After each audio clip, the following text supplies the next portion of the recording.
नमस्ते, मैं हूँ ज्योति सिंह और आप सभी को मैं प्रणाम करती हूँ। और आज जिस तरीके से जनता एकजुट होकर मेरे साथ खड़ी है, उसके लिए मैं दिल से आभार प्रकट करती हूँ कि आप लोग मेरे साथ इतनी मजबूती से खड़े हैं। और तभी मैं आज इतनी मजबूती से खुद को भी खड़े होके और अपनी बात रखने की हिम्मत दिखा पा रही हूँ। तो मुझे कुछ समय चाहिए 10 मिनट का, जहाँ पे मैं अपनी बात रख सकती हूँ। उसके बाद आप मीडिया कर्मी से जो भी आप लोगों का सवाल होगा, आप लोग मुझसे पूछ सकते हैं। लेकिन 10 मिनट मुझे मेरी बात रखने के लिए मुझे समय दीजिए। तो जैसा कि पवन जी ने बताया है, मैं एक बार पवन जी का जो वो प्रेस कॉन्फ्रेंस करके उन्होंने इंटरव्यू दिया है, मैं वो वीडियो प्ले करके और उनके हर सवाल का जवाब देना चाहूँगी, क्योंकि मैं यहाँ पे कुछ भी उनके अगेंस्ट बात करने नहीं आई हूँ या फिर उनके लिए कुछ ऐसा नहीं बोलने आई हूँ। बस वो उन्होंने जो बात बोला है उसका जवाब देना चाहती हूँ मैं। तो जैसा कि आप लोगों को पता है कि 5 तारीख को मैं पवन जी से मिलने उनके आवास पे पहुँची थी। वहाँ पे जब मैं पहुँची तो वहाँ पे कोई पुलिस, जैसा कि उन्होंने बोला था कि पहले से ही पुलिस वहाँ पे उनके भाई द्वारा बोला गया था कि वहाँ पे पहले से ही प्रशासन वहाँ पे थी। तो ऐसा कुछ नहीं था। मैं जब वहाँ पे पहुँची तो पहले हम लोगों ने गार्ड से पूछा, तो गार्ड ने ही हमें मना कर दिया कि नहीं, आपको ऊपर जाना अलाउ नहीं है, मना किया गया है। फिर जब हमने उनसे पूछा, उतनी देर में प्रशासन आती है, प्रशासन द्वारा बोला जाया जाता है कि आप थाने चलिए, थाने बैठ के बात होगी। मैंने बोला कि नहीं, मैं थाना नहीं जाऊंगी। उसका वीडियो है मेरे पास, पहले मैं आप लोगों को वीडियो दिखाती हूँ। था जब सुबह मैं जब पहुंची हूँ वहाँ पे, जब प्रशासन आई थी वहाँ पर, जो सुबह जब मेरे पहुंचने के बाद प्रशासन बुलाई गई।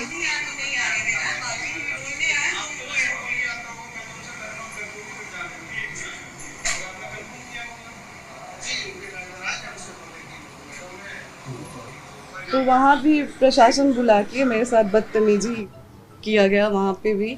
और पवन जी बोल रहे हैं कि जब मैं रूम में चली गई उसके बाद प्रशासन बुलाई गई। और ऋतिक जी कह रहे हैं कि हम लोगों ने पहले से, प्रशासन सुबह से ही वहाँ पे प्रेजेंट थी। तो पहले तो आप इन दोनों लोगों के बात में ही फ़र्क समझ जाइए आप लोग, कि दोनों भाई लोग अलग अलग बात कर रहे हैं। और दूसरी बात कि चुनाव को लेके, कि इतना आप गिर गई। तो चुनाव को लेके मैं गिरी। मैंने उसके बाद भी एक वो डाला कि पोस्ट डाला कि अगर आप मुझे पत्नी रूप में स्वीकार करते हैं तो मैं आज भी चुनाव लड़ने के लिए मना कर रही हूँ और मैं चुनाव नहीं लड़ूंगी। मैं यहाँ तक भी बोल रही हूँ कि अगर आप मुझे बोलेंगे कि आप अपने परिवार से रिश्ता ख़त्म कर दीजिए, आपके साथ अगर आप मेरे साथ ये भी कंडीशन रखते हैं कि आप अपने परिवार से नहीं मिलेंगी, आप अपने मायके नहीं जाएंगी, तो मैं वो भी करने के लिए तैयार हूँ। चुनाव नहीं लड़ेंगी, मैं वो भी करने के लिए तैयार हूँ, लेकिन शर्ते कि आप मुझे पत्नी के रूप में स्वीकार करिए तब। और चुनाव की बात, तो आप लोग ही बताएं कि 15 साल से पार्टी में स्टार प्रचारक के रूप में पवन जी ने काम किया है। 15 साल में उन्होंने अपने लिए टिकट नहीं, वो खुद के लिए टिकट नहीं ले पाए। तो मैं किस मुंह से जाऊंगी उनसे ये कहने कि आप हमें टिकट दिलाइए भाजपा से। मेरा ये सवाल है कि किस मुंह से आखिर मैं जाऊंगी। पहले वो अपने लिए तो टिकट ले लें, फिर तो वो हमें दिलाएंगे। जो 15 साल में कार्यकर्ता के रूप में काम किए पार्टी में, फिर भी उनको पार्टी के द्वारा टिकट नहीं मिला, तो वो हमें टिकट क्या दिलाएंगे। और बच्चे की बात रही कि बच्चे के लिए वो तरस रहे हैं, तो जो इंसान बच्चे के लिए तरसता है वो दवा नहीं खिलाता है अपनी पत्नी को। मुझे हर बार दवा खिलाया गया और बहुत सारी चीज़ें मैंने आज भी मीडिया में नहीं रखी थी, लेकिन आज पवन जी ने मुझे मजबूर कर दिया है। मैं पवन जी को बदनाम नहीं कर रही हूँ, मैं बस अपना पक्ष रख रही हूँ। खुद के बारे में जो चीज़ें हैं वो मैं आज मीडिया में रख रही हूँ। पवन जी द्वारा मुझे जब दवा खिलाया जाता था, उस चीज़ के विरोध में जब मैं बोलती थी, तो मुझे इतना टॉर्चर किया गया कि मैंने स्लीपिंग पिल्स खा लिया था, नींद की गोली। उस समय उनके भैया रानू भैया जी थे, और उनके टीम मेंबर में से दीपक भैया थे, बिक्की जी थे। रात के 2 बजे वो लोग मुझे उठा के हॉस्पिटल ले गए और वहाँ पे मेरा इलाज हुआ। हॉस्पिटल का नाम मैं आपको दिखाती हूँ। कौन सी दवा देते थे ज्योति जी, बता सकती है क्या? जी, वो जो गर्भपात का दवा खिलाते थे मुझे। और अच्छा, आपने एक कंडीशनल जवाब दिया ज्योति जी, अगर मान लीजिए बीजेपी, जेडीयू, आरजेडी कोई आपको अपनी तरफ से टिकट ऑफर करती है तो क्या आप चुनाव लड़ना चाहेंगे? अगर पवन जी पत्नी के रूप में मुझे स्वीकार करते हैं तो मैंने पहले भी बोला है और अभी भी बोल रही हूँ कि मैं चुनाव नहीं लड़ूंगी। और अगर पवन जी मुझे पत्नी के रूप में स्वीकार ही नहीं करते हैं तो आज मैं भी समाज से पूछना चाहूँगी, क्या मुझे जीने का हक नहीं है? अगर पत्नी के रूप में वो मुझे स्वीकार करते ही नहीं है तो मैं कहाँ जाऊँ? क्या मैं अपने लिए खड़ी नहीं हूँ? क्या मैं एक ऐसी औरत बन के रह जाऊँ कि लोग मुझे देख के ये सोचे कि मैं हार गई अपनी चीज़ों से? आज मुझे कई महिलाएं देख के उनको हिम्मत मिल रही है, कई महिलाएं मेरे लिए खड़ी हैं। आप चुनाव लड़ेंगी पवन सिंह के खिलाफ? अगर वो अगर ये मौका मिलता है तो आप चुनाव लड़ना चाहेंगी उनके खिलाफ? आप लड़ेंगी, उनके खिलाफ लड़ेंगी? बात चुनाव की है ही नहीं। देखिए मैं उन्होंने तो पूरे बात चुनाव पे ही डाल दी है। जी, उन्होंने कहा कि चुनाव की वजह से आप अगर वो पत्नी के रूप में स्वीकार नहीं करते हैं तो मेरे पास फिर कोई रास्ता ही नहीं है। चुनाव चुनाव लड़ेंगी? लड़ेंगे जी। किसी से बात चल रही है आपकी? किसी पार्टी से? कौन देगा टिकट? फिलहाल देखिए अभी तो कुछ टाइम से मैं यहीं पे हूँ, तो मेरा जो भी बातचीत हो रहा था वो अभी फिलहाल इन सब चीज़ों में इतनी बुरी तरह से मैं वो हो गई हूँ कि अभी फिलहाल मेरी किसी से कोई बातचीत नहीं है। नहीं, मेरा इंटेंशन ये नहीं है कि मुझे पवन जी के खिलाफ लड़ना है। बाकी पार्टी मुझे जहाँ से अगर लड़ाती है या फिर पार्टी टिकट देती है तो फिर जैसा पार्टी का आदेश होता है वैसे। जी मैंने बोला कि इतने टाइम में मेरी थोड़ी सी पार्टी से संपर्क टूट गई है जहाँ पे बात चल रही है। जी मैं अभी उस पार्टी का नाम एक्सपोज नहीं करना चाहती। सीट कौन सी है? सीट कौन सी है? काराकाट जहाँ से मैंने बोला तो कि जहाँ से पार्टी मुझे मौका देती है वहाँ से मैं चुनाव लड़ूंगी। काराकाट में आपको देखा गया है ना लगातार जनता से संपर्क करते हुए, तो क्या वो सीट आप सबसे ज्यादा प्रेफर कर रही हैं? जी बिल्कुल, मैं जहाँ पे बैठी हूँ वहाँ पे मैंने काराकाट के लिए ही मांग की है, क्योंकि लोकसभा चुनाव में पवन जी जब लोकसभा चुनाव लड़े थे उसके बाद पवन जी एक भी बार वहाँ पे नहीं गए। लोगों की उम्मीद, जो 2,75,000 लोगों ने उनको वोट दिया था, उन लोगों की भी इमोशंस के साथ खिलवाड़ हुआ। और आप कह रहे, मुझे ब्लेम किया जा रहा है कि आप राजनीति के लिए ये सब कर रहे हैं। राजनीति के लिए तो आप इतने गिर चुके हैं कि आज आप जो 2,75,000 लोगों ने आपको वोट दिया है आप उनके भी नहीं हुए। आप अपनी पत्नी का तो छोड़ दिए, आप तो किसी के नहीं हुए। तो चुनाव के लिए, राजनीति के लिए मैं गिर रही हूँ या आप गिर रहे हैं? आप दोनों में दूरियां क्यों बनी? अगर आप मतलब क्यों वो एक्सेप्ट नहीं कर पा रहे हैं? ये सवाल तो आप लोग पवन जी से पूछें। और एक और चीज़ जो पवन जी ने बोला है कि जब मामला कोर्ट में है, तो एक सवाल आज लोगों से, जनता से मेरा भी है। मैं चाहूँगी कि जनता ये सवाल मेरे तरफ से पवन जी से करे, क्योंकि मेरे किसी भी सवाल का जवाब तो पवन जी दे नहीं रहे हैं। मैं कुछ भी पूछ रही हूँ तो वो बोल नहीं रहे हैं। तो शायद जो जनता में आके वो बात कर रहे हैं, तो एक सवाल मैं चाहूँगी कि जनता मेरे तरफ से पूछे। और मैं आग्रह करूँगी जनता से कि एक सवाल मेरे तरफ से जनता द्वारा पूछा जाए कि क्या जब वो लोकसभा चुनाव में मुझे बुलाए थे उस समय कोर्ट में मामला नहीं था? क्या जब दोबारा मेरे मांग में सिंदूर डाला गया उस समय कोर्ट में मामला नहीं था? क्या दोबारा जब पति पत्नी की तरह मुझे रखा गया उस समय चुनाव में मामला नहीं था? क्या जब लोकसभा चुनाव से पहले पवन जी मुझे अपने फ्लैट पे लेके गए उस समय कोर्ट में मामला नहीं था? क्या जब दोबारा पवन जी चुनाव के बाद मुझे 20 दिन 25 दिन ला के अपने घर में रखे उस समय कोर्ट में मामला नहीं था? और रही बात पति को याद करने की, आज मैं पति को याद कर रही हूँ, तो मैं आज से उनसे संपर्क करने की कोशिश नहीं कर रही हूँ। मैं बहुत पहले से संपर्क करने की कोशिश कर रही हूँ, लेकिन कभी उनके भाई द्वारा दुत्कार दिया जाता है, कभी उनके उनकी फैमिली से भी मैं कांटेक्ट, पवन जी से मेरी बात होती नहीं है, पवन जी मेरा फ़ोन उठाते नहीं है। और मैं किसी और से बात करने की कोशिश करती हूँ तो वो लोग मुझसे इस तरीके से बात करते हैं। मैंने कई बार कोशिश किया था बात करने की पवन जी से, आज से नहीं, बहुत टाइम से मैं कोशिश कर रही हूँ, लेकिन पवन जी मुझसे बात नहीं करते थे। और ये रहा, मतलब लगातार उनसे संपर्क करना चाह रही हैं? जी, ये गलत बात है कि मैं चुनाव के टाइम उनसे संपर्क करने की कोशिश कर रही थी। मैं बहुत टाइम से उनसे बात करने की। हाँ, जब लोकसभा चुनाव के पहले हमारी कोई बातचीत नहीं थी, उस समय मैं भी संतुष्ट हो गई थी कि पवन जी ने मुझ पे डाइवोर्स फाइल कर दिया है। और पहले तो मैं ये क्लियर कर दूं लोगों से कि डाइवोर्स हमारे तरफ से नहीं फाइल हुआ है, डाइवोर्स पवन जी की तरफ से फाइल किया गया है। डाइवोर्स का केस पहले पवन जी ने डाला है, हमारे तरफ से नहीं हुआ। हमारे तरफ से शुरू से ही मैं लगी थी कि अपना रिश्ता बचा लूँ। हाँ, जब डाइवोर्स फाइल हुआ था तो मैं मुझे भी हो गया कि चलो, मैं उस समय शांत हो गई कि उन्होंने डाइवोर्स फाइल कर दिया, वो नहीं रखना चाहते हैं, तो कब तक मैं ये चीज़ों को वो करूं, कब तक मैं झेलूं, तो मैं शांत हो गई थी। लेकिन दोबारा जब ये लोकसभा चुनाव में बुला के मुझे यूज किया गया, मेरे मांग में सिंदूर भरा गया, तो क्या मेरा कोई मान सम्मान नहीं है? क्या औरत की कोई इज्जत नहीं है? क्या औरत सिर्फ एक इस्तेमाल की चीज़ बन के रह गई आज समाज के लिए, कि जब आपको ज़रूरत पड़ेगा आप औरत को बुलाएंगे, मांग में सिंदूर डालेंगे, पति पत्नी का संबंध बनाएंगे और फिर चुनाव के बाद फिर छोड़ देंगे ये कह के कि कोर्ट में मामला है? ये कहाँ से इंसाफ है और ये कहाँ का इंसाफ है? आज पवन जी कह रहे हैं चुनाव के टाइम, तो छोड़े तो आप भी थे हमको चुनाव से पहले, तो फिर चुनाव के टाइम आपने क्यों याद किया? राजनीति के लिए मैं गिरी हुई हूँ या आप कर रहे हैं काम? और रिकॉर्डिंग, एक सेकंड बस, एक रिकॉर्डिंग इनके, मैं उनके घर बात करती थी, तो ये उनके भैया रानू जी हैं, उनका ये भैया ये अम्मा क्या स्टेटमेंट दी है बताइए तो। क्या चीज? कि पैसे पूछे हैं लोग कि ज्योति क्यों नहीं आई, तो बोली है कि पैसे, ज्योति को बस पैसा लेना था, पैसा लेके कितना पैसा दिए हैं लोग हमको?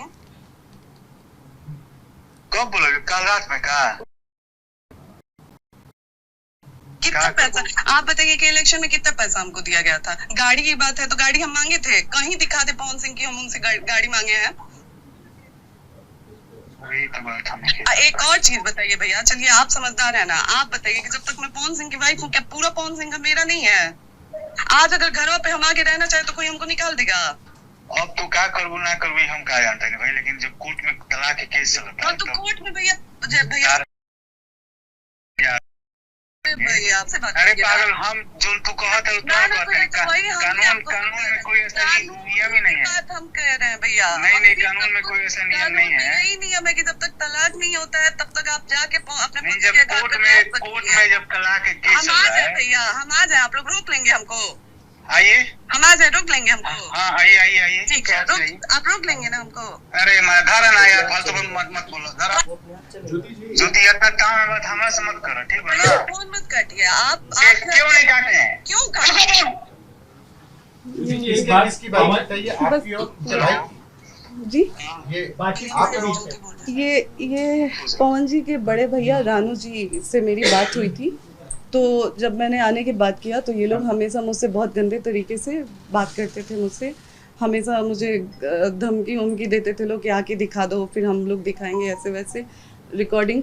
और हॉस्पिटल, जिस हॉस्पिटल में मैंने नींद की गोली खाई थी, उसके बाद रानू भैया के द्वारा वहाँ पे पवन जी के पहले की टीम में से दीपक भैया जी थे, रानू भैया जी थे और बिक्की जी थे। हॉस्पिटल का नाम ये हॉस्पिटल है जिसमें मुझे 2 बजे रात को ले जाके इलाज करवाया गया। मैं कौन सा हॉस्पिटल है? बेले व्यू मल्टी स्पेशलिस्ट हॉस्पिटल। कहाँ का हॉस्पिटल? ये हॉस्पिटल आपका शहर बता दीजिए। शहर मुंबई का है, अंधेरी का जी। इसमें सारे डिटेल हैं, अगर आप लोगों को पीछे से भी चाहिए। पवन जी कह रहे हैं कि 1.5 घंटा फ्लैट पर आप लोगों की बातचीत हुई, क्या बातचीत हुई? वो तो कह रहे हैं कि हमने बातचीत करने के बाद फ्लैट से बाहर गए थे। पहली बात तो पवन जी ने बोला कि 1.5 घंटे बातचीत हुई। उससे पहले जो उनके भाई ऋतिक जी इंटरव्यू में आए थे, उन्होंने बोला कि लगातार मैंने टिकट की बात की, जबकि आज पवन जी का स्टेटमेंट अगर आप लोग देखते हैं तो के स्टेटमेंट से बिल्कुल अलग स्टेटमेंट पवन जी का। तो आप लोग ही डिसाइड करें ना कौन सच कौन झूठ बोल रहा है। मैं तो सामने मीडिया के बैठ के पवन जी को बोल रही हूँ कि एक बार आप भी बैठ जाइए, हम भी बैठ जाएं। जैसे आपने अकेले प्रेस कॉन्फ्रेंस किया, साथ में बैठ के एक बार कर लीजिए। हम कौन गलत कौन सही, आप मुझसे सवाल करिए। मैं आज तक पूछते आई हूँ कि मेरी गलती क्या है, मेरी कौन सी ऐसी गलती है, मेरी ऐसी कौन सी गलती है जो आज 7 साल से मैं झेल रही हूँ, लेकिन आज तक पवन जी ने कभी मुझे जवाब नहीं दिया। इंतजार कर रही थी फ्लैट में, फिर उसके बाद आप वापस चली गई। कौन सी ऐसी बात हुई थी कि आपने फिर उसके बाद ये कदम उठाया कि मैं यहाँ से चली जा रही हूँ? जी, जब मैं पवन जी के फ्लैट में गई, वहाँ पे हम लोग बैठे, बिल्कुल पवन जी ने जो बात वहाँ पे बोली है कि हम लोग बैठे, नॉर्मली हमारी बातचीत हुई, कुछ ऐसा नहीं था, बहुत अच्छे से बहुत प्यार से बातचीत हुई मेरे पवन जी के बीच में। उनके भैया गुड्डू भैया बैठे हुए थे, बगल में ऋतिक जी बैठे थे, उनके एक और दोस्त हैं जो प्रोड्यूसर हैं धनंजय भैया जी, वो लोग बैठे थे, सारे लोग बैठे थे, बातचीत हो रही थी ऐसे ही नॉर्मली, जो जैसा कि उन्होंने बोला कि मैंने रट लगाया था कि मैं नहीं जाऊंगी। उनके भैया, जैसे ही मैं बैठती हूँ उनके भैया द्वारा कहा जाता है कि आप ज्योति जो आप आई हैं, आप बात करिए और फिर यहाँ से जाइए, आप यहाँ पे रुक नहीं सकती हैं। मैंने बोला कि क्यों नहीं रुक सकती हूँ, क्या मेरे पति का घर है, आप लोग कैसे बोल रहे हैं कि मैं नहीं रुक सकती हूँ? तो नहीं आपको रुकने नहीं दिया जाएगा। हम बोले ठीक है भैया, आप मेरा हाथ पकड़ के बाहर निकाल दीजिए। तो फिर उन्होंने बोला कि देखा ये कुल फालतू बात मत करा, बस बात करा अपन, आइजा से जा। उस समय पवन जी ने एक शब्द नहीं बोला। और फिर चाय पानी वाली बात सच है कि उन्होंने चाय पानी के लिए बोला गया हम लोगों को कि चाय पानी पीजिए, आप लोग आराम से बैठिए। और फिर वहाँ से पवन जी निकल जाते हैं ये कह के कि 1 घंटे की मेरी मीटिंग है, 1 घंटे बाद आता हूँ तो आपसे बैठ के बात करता हूँ। जैसे ही वो वहाँ से निकलते हैं, पीछे से 10 मिनट के अंदर ही प्रशासन आ जाती है। दूसरी बार सुबह से ये दूसरी बार प्रशासन आती है वहाँ पे। दूसरी बार प्रशासन आके आज जो मैंने वीडियो डाला है, SHO द्वारा मुझे धमकी दिया जाता है कि आप वहाँ से हटिए, नहीं तो आप पे FIR करा दिया जाएगा अगर आप ज़्यादा वो करेंगी तो क्या आज मैं जनता से पूछती हूँ कि अगर कोर्ट में मामला होते हुए पवन जी मुझे चुनाव में बुला सकते हैं, तो क्या 4 सवाल जो मेरे हैं उसका जवाब लेने के लिए मैं पवन जी के घर पे नहीं जा सकती हूँ? ज्योति जी एक बात बताइए, लोकसभा चुनाव में जब उन्होंने बुलाया था कि आप खुद गए? नहीं, लोकसभा चुनाव में अगर उसका भी साक्ष्य चाहिए तो आप लोग मैं अपने इंस्टाग्राम द्वारा डाल दूंगी, क्योंकि अभी वो मेरे मैंने जी, तो वो पवन जी लगातार, मुझे ही नहीं मेरे पिताजी को भी उनका कॉल आता था। और उस टाइम घंटों 2-2 घंटे मेरे पिताजी से बात होती थी कि पापा आपका आजीवन मैं बेटा रहूँगा, आपके लिए आजीवन मैं करूँगा। फिर मेरे लिए साड़ी का मैं पैसा भी दिया गया, मैं वहाँ पे गई तो कि ये साड़ी तुम अपने लिए ले लेना जाके, सारा कुछ किया गया। तो चुनाव में मुझे पवन जी द्वारा बुलाया गया। अच्छा, जितने दिन आप चुनाव में उनके पास थी, पति पत्नी की तरह आप लोग रहते थे कि अलग-अलग? जी, शुरुआत में 4-5 दिन हम लोग पति पत्नी की तरह थे, फिर वहाँ पे जाने लगी थी उनके कमरे में थे, तो एक दूसरा रूम खुलवाया गया था जिसमें मैं, वो और उनकी अम्मा और मेरी बहन रहते थे। अच्छा, इनिशियल वजह क्या रही आप लोग के बीच में, जो फर्क आया या डिफरेंसेस आए, इनिशियल वजह क्या? सर, वही जवाब आज मैं भी चाह रही हूँ, और वही जवाब के लिए मैं पवन जी से लगातार संपर्क करने की कोशिश कर रही हूँ कि एक वजह हमें भी बता दीजिए कि हमारी गलती कहाँ रही है।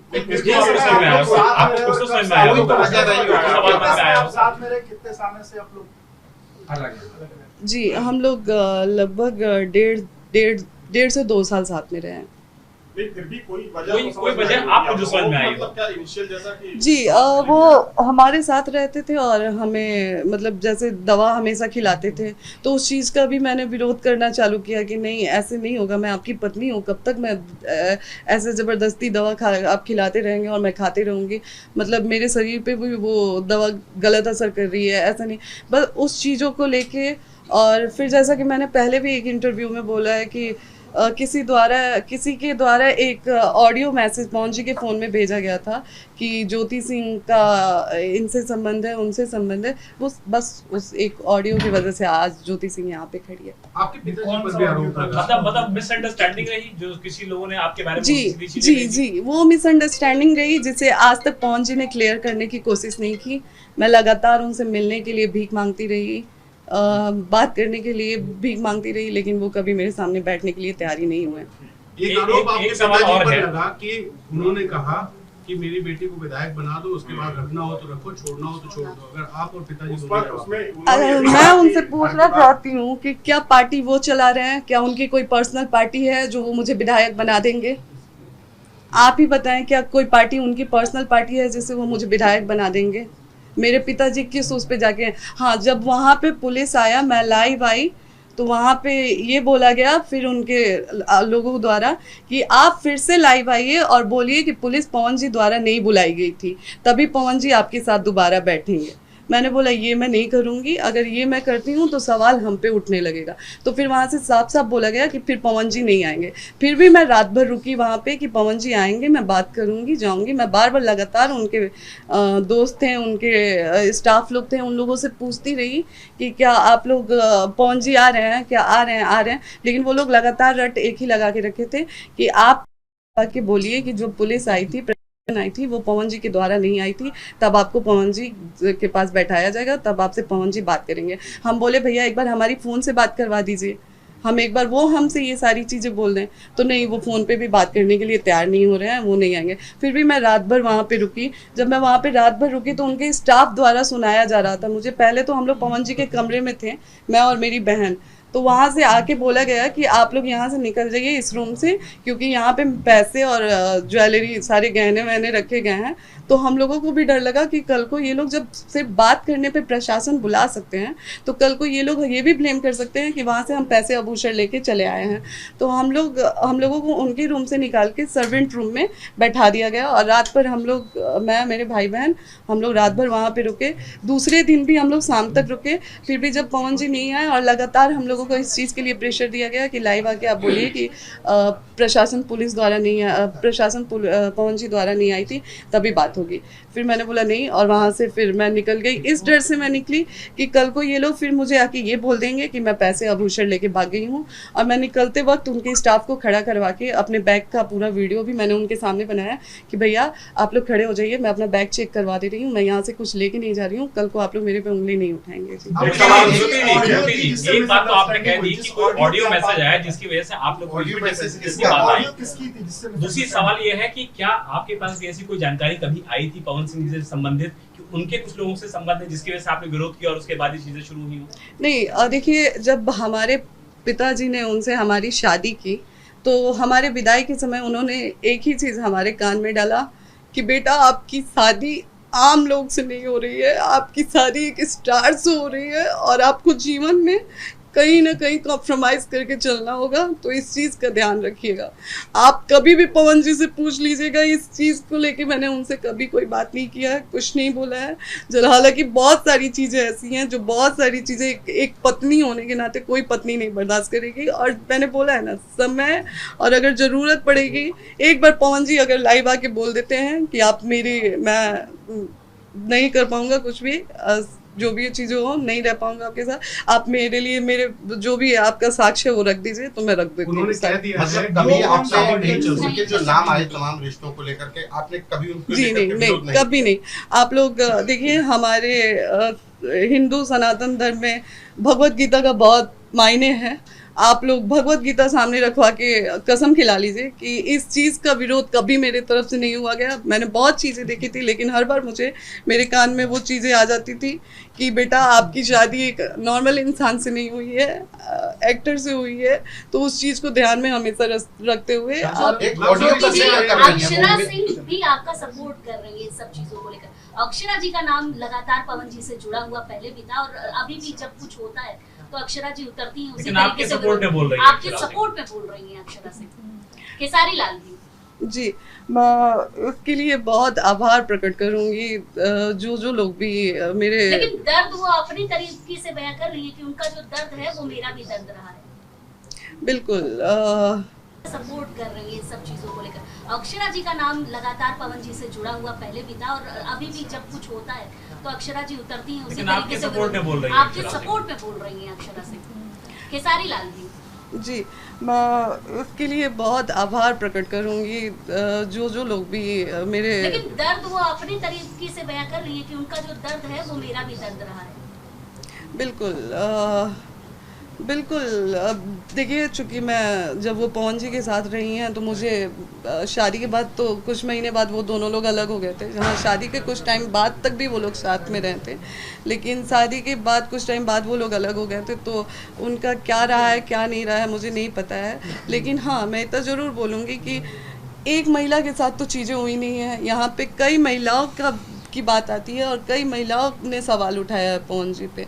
तो हो सकता है कि जो मैंने झेला है उन्होंने भी झेला है। शादी आपकी लव मैरिज थी आपकी अरेंज मैरिज? शादी मेरी अरेंज मैरिज थी। हमारी बुआ की शादी उन्हीं के गांव में हुई है। उन्हीं की शादी में उनके गुड्डू भैया आए थे और उन्होंने मुझे देखा था और उधर से रिश्ता आया था। फिर उनके चाचा जी ने मेरे पापा से कांटेक्ट किया और पापा की तरफ आके बोला गया कि पापा ने बल्कि बोला भी कि ऐसे ऐसी चीज़ है, कहीं मेरी बेटी को कुछ हो जाएगा तो वो बड़े ही उससे सीना चौड़ा करके बोले कि नहीं, हम उस घर के मुखिया हैं, ज्योति के हर चीज़ का वो मैं लेती हूँ। लेकिन आज वो लोग एक फ़ोन भी हमारा नहीं उठाते हैं, हमसे बात तक नहीं करते हैं। आज सब कुछ होने के बाद आपको लगता है कि अब सब कुछ नॉर्मल हो पाएगा एक पति पत्नी के तौर पर, क्योंकि चीज़ें बहुत आगे बढ़ चुकी हैं? जी देखिए, अभी तक तो मैं एफर्ट्स डाल रही थी और अभी तक मैं कोशिश भी कर रही थी, लेकिन अब ये जो 3-4 दिनों से चल रहा है ना, अब तो मुझे भी उम्मीद नहीं है और अब मुझे नहीं उम्मीद है, इसीलिए आज मैंने प्रेस कॉन्फ्रेंस कह दिया कि वो आपके साथ नहीं रहेंगे और कोई गुंजाइश नहीं। आपका स्टेप क्या होगा? नेक्स्ट स्टेप क्या होगा? अगर आपको कोई ऐसा मौका मिलता है कि आप जा सकते हैं तो क्या आप जाएंगे पवन सिंह के साथ या स्टेप आउट करेंगे? मैं बिल्कुल, मैंने शुरू से अपने तरफ से अपना रिश्ता बचाने की कोशिश किया है। मैंने अपने पापा की इज्जत रखने की, मैं उस परिवार की भी इज्जत रखने की कोशिश की हूँ, लेकिन अब जब वो नहीं रहना चाहते हैं तो फिर मैं ज़बरदस्ती कब तक कर सकती हूँ? ज्योति जी, यही हम लोग का सवाल है कि नेक्स्ट स्टेप अब आपका क्या होगा? देखिए, अभी फ़िलहाल मुझे खुद भी कुछ नहीं समझ में आ रहा है, क्योंकि मैं उनसे बस यहाँ पे बात करने आई थी, एक नॉर्मल सी बात, 4 सवाल का जवाब।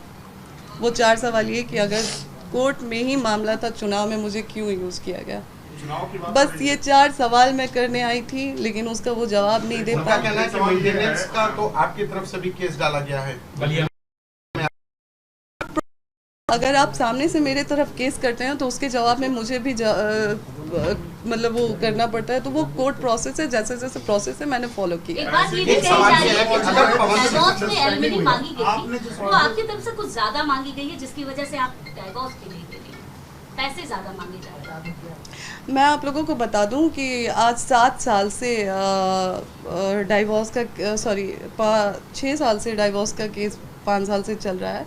उस 5 साल में आज तक एलिमनी ये क्या बोल मेंटेनेंस के नाम पे भी मुझे 1 रुपया अभी तक नहीं मिला है, ना ही पवन जी के द्वारा उन 6 साल में मुझे कभी कुछ दिया गया है। हाँ, चुनाव के टाइम जैसा कि मैंने बोला कि साड़ी वाड़ी खरीदने के लिए उन्होंने कुछ पैसे मुझे दिए थे, वो 5 करोड़ या 50 लाख नहीं थे, साड़ी वाड़ी के लिए दिया गया था। अब शायद उस पैसे की अगर जिक्र होती है कि चुनाव में मैं पैसे लेके गई थी, तो एक बार पवन जी से ही आप लोग पूछ ले कि कितना पैसा नहीं अभी तक मिला? जी नहीं, मुझे मेंटेनेंस नहीं। बातें चल रही हैं बिहार इलेक्शन में कि आरजेडी चाहती है कि आपको डेहरी आंसोन की सीट, कुछ ऐसी कुछ बातचीत हुई है क्या आरजेडी से? जी देखिए, मैं साल भर से क्षेत्र में मेहनत कर रही थी और जैसा कि सबको पता है कि मैं पार्टी के संपर्क में थी, तो बातचीत हमारी हुई थी। हाँ बिल्कुल, मैं पूरी कोशिश कर रही थी कि नहीं जी, मेरी उनसे डायरेक्ट बातचीत नहीं हुई थी, लेकिन पार्टी के लोगों से हमारी बातचीत थी जी। आप जिस ऑडियो का जिक्र कर रही हैं जिससे चीजें खराब हुई, वो ऑडियो क्या थी जिसके बाद भी आप जिस ऑडियो का जिक्र? किसकी ऑडियो थी? मेल थी, फीमेल थी? वो उसमें उस ऑडियो में एक मेल की आवाज़ थी। वो कौन थे मैं ये नहीं जानती हूँ, लेकिन हाँ ये साफ था कि किसी द्वारा वो करवाया गया है। अब किसके द्वारा ये करवाया गया था मुझे नहीं पता है, ये पवन जी बेहतर जानते हैं। उस ऑडियो में ऐसे मतलब था कि ज्योति सिंह के कई सारे लड़कों के साथ अफेयर हैं, ये है वो है जी, इसी वजह से आज ये सारी चीज़ें। इस दौरान जब 2018 में शादी हुई, 1 महीने के बाद भी दिक्कतें होंगी, जैसा कि इंटरव्यूज में आपके फादर ने कहा है कि दिक्कतें शुरू हो गई थी, तो क्या आपके साथ कभी मारपीट भी हुई? जी नहीं, मारपीट नहीं हुआ था, लेकिन टॉर्चर बहुत किया जाता था। जैसे कभी मैं बहुत सारी चीज़ों से परेशान होकर बालकनी में खड़े होंगी तो वहाँ पे बोला जाता था कि कूद के मर जाओ, अगर इतनी ही परेशान हो हर चीज़ से तो मर क्यों नहीं जाती हो, थोड़े देर का दर्द होगा फिर सोचो हर चीज़ से तुमको आराम मिलेगा। तो इन सब चीज़ों का इतना मेरे दिमाग में बैठा दिया गया था कि एक टाइम मैंने 25 गोली नींद की गोली खा ली थी 2 बजे रात को, जो कि अभी मैंने बताया, तो उनके भैया दीपक भैया जी और विक्की जी के द्वारा मुझे ले जाया गया था हॉस्पिटल। कूदने की बात पवन सिंह कैसे थे आपसे? कूदने की बात की, कूद के मर क्यों नहीं जाती है, पवन सिंह कहते? जी जी। उनकी माँ से कैसे रिश्ते आपके थे, क्योंकि उनकी माँ सबसे ज्यादा अपने बेटे को मानती है और बेटा भी उसी तरीके से अपनी माँ को मानता है? जी, पहले भी हमने इंटरव्यू में बोला था कि जब तक हम वहाँ पे थे उनकी माँ से मेरा बहुत अच्छा था। अम्मा बहुत ख्याल रखती थी मेरा, बहुत प्यार से रखती थी मुझे, तो उनके लिए आज भी मेरे मन में कोई शिकायत नहीं है, क्योंकि वो एक बेटी की तरह मुझे प्यार दी है जब मैं अपने ससुराल में थी। तो नहीं, अभी के टाइम में उनके फ़ोन में मेरा नंबर क्या ब्लैकलिस्ट कभी में। उन्होंने आपसे बातचीत में कहा हो कि ये सारी जो चीजें चल रही हैं ये ना हो, तुम वापस आ जाओ? नहीं नहीं, ऐसा कुछ? पवन सिंह चुनाव लड़ेंगे और आपको टिकट नहीं मिलता है, तो क्या आप उनके क्षेत्र में जाकर के आरजेडी के लिए प्रचार करेंगे जहाँ से वो चुनाव लड़ेंगे? अगर पार्टी बोलती है तो? पार्टी बोलती है तो देखिए, अभी ऐसा कुछ मैंने नहीं सोचा है। वो अगर आने वाले समय में मैं डिसाइड करूंगी कि क्या कैसे क्या होना है, तो वो आने वाले समय में। आप चाहती हैं कि पवन सिंह विधायक हो जाए, टिकट मिले उनको, विधायक हो जाए? जी बिल्कुल, मैं तो आए दिन उनको फेवर करती थी, आए दिन मेरी वीडियो में मैंने बोला है कि अभी चाहती हैं कि वो विधायक हो जाए, माननीय हो जाए? अगर मान लीजिए आपको इच्छा क्या एक्सेप्ट है? नहीं करते हैं तो भी आप चाहेंगे कि वो विधायक बन जाए? मैं देखिए, अगर वो मुझे एक्सेप्ट नहीं करते हैं तो फिर मैं उनसे मतलब ही नहीं रखूंगी। वो अपने जीवन में क्या कर रहे हैं क्या नहीं कर रहे हैं, वो कुछ भी कर रहे हैं, मुझे मतलब नहीं होगा। ना मैं उनको सपोर्ट करूंगी, ना ही मैं उनके बारे में बोलूंगी। मोदी जी, 2-4 नामों का जिक्र आपने लाइव वीडियो में लिया है, धनंजय सिंह, सुधीर सिंह, उसके अलावा करणी सेना का भी जिक्र कहीं ना कहीं आपकी चीजों में आया है। ये लोग आपके साथ किस तरीके से सपोर्ट में, क्या इनसे बातचीत हुई है? क्योंकि धनंजय सिंह और पवन जी का रिश्ता माना जाता है कि बहुत अच्छा है। देखिए, अभी तक तो कोई बातचीत नहीं हुई है मेरी। बस मैंने रिक्वेस्ट किया था कि मैं भी समाज की बेटी हूँ और मुझे भी मेरा अधिकार मिलना चाहिए। मैं बस आज एक समाज से ये पूछना चाहती हूँ कि क्या आज महिला सिर्फ यूज होने के लिए रह गई है? क्या सिर्फ महिलाओं को लाइए, इस्तेमाल करिए और फिर छोड़ दिया जाए? क्या महिलाओं के भावनाओं की कोई कदर नहीं है? मुझे पवन जी से बस एक ही सवाल है मेरा कि जब उन्होंने मुझे छोड़ ही दिया था तो फिर चुनाव में दोबारा बुला के मेरे मांग में सिंदूर क्यों डाला गया? मेरे साथ पति पत्नी जैसे क्यों रहा गया और मुझे चुनाव में क्यों बुलाया गया?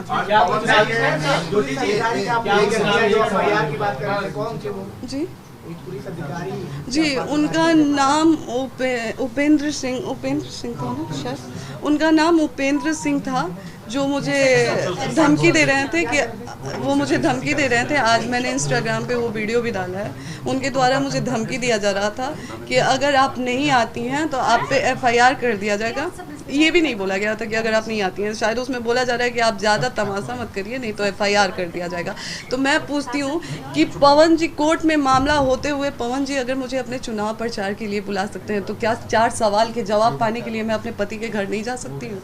वायु श्रेणी की सुरक्षा मिल गई है, पवन जी को वायु श्रेणी की सुरक्षा मिल गई है। आपको क्या लगता है कि जो जिस पार्टी से अभी वो जुड़े हैं उनको किसी तरह का खतरा हुआ है, या आप अपने लिए क्या इस तरह की सुरक्षा की बात? सवाल जोड़ देता हूँ, प्रधानमंत्री नरेंद्र मोदी से, अमित शाह से, JP नड्डा से आप कोई अपील करना चाहेंगे? जी बिल्कुल, मैं एक सवाल भी करना चाहूँगी और मैं एक रिक्वेस्ट भी करना चाहूँगी कि बस मुझे इतना बताया जाए, क्या पत्नी जी हमारे आदरणीय श्री नरेंद्र मोदी जी से, हमारे आदरणीय मुख्यमंत्री जी आदित्यनाथ योगी जी से, हमारे आदरणीय अमित शाह जी से, कि क्या एक पत्नी मिलने जाती है पति से, क्या लगता है कि एक महिला, मुझ जैसी महिला जो आज मैं कहीं की नहीं रह गई हूँ, क्या आप लोगों को लगता है कि मैं पवन जी को इतना हार्म कर सकती हूँ कि उनको ये सिक्योरिटी दी गई? तो आज जो खुलेआम उनके ही यूपी में ही हमें SHO द्वारा जो धमकी दी गई FIR की और ऐसे हमारे साथ बिहेव किया गया, क्या हमारी सुरक्षा का क्या है? जो पवन जी के फैन द्वारा आए दिन मुझे धमकी मिलता रहता है, तो फिर हमारी सुरक्षा का क्या है? क्या एक पत्नी से उन्हें इतना खतरा हो गया कि उनको सुरक्षा दी गई? तो आज एक औरत होके जो मैं लड़ रही हूँ अपनी लड़ाई, तो हमारी सुरक्षा का क्या है? यूपी की बेटी हूँ मैं, क्या यही बेटी का मान सम्मान है? ठीक है, थैंक यू।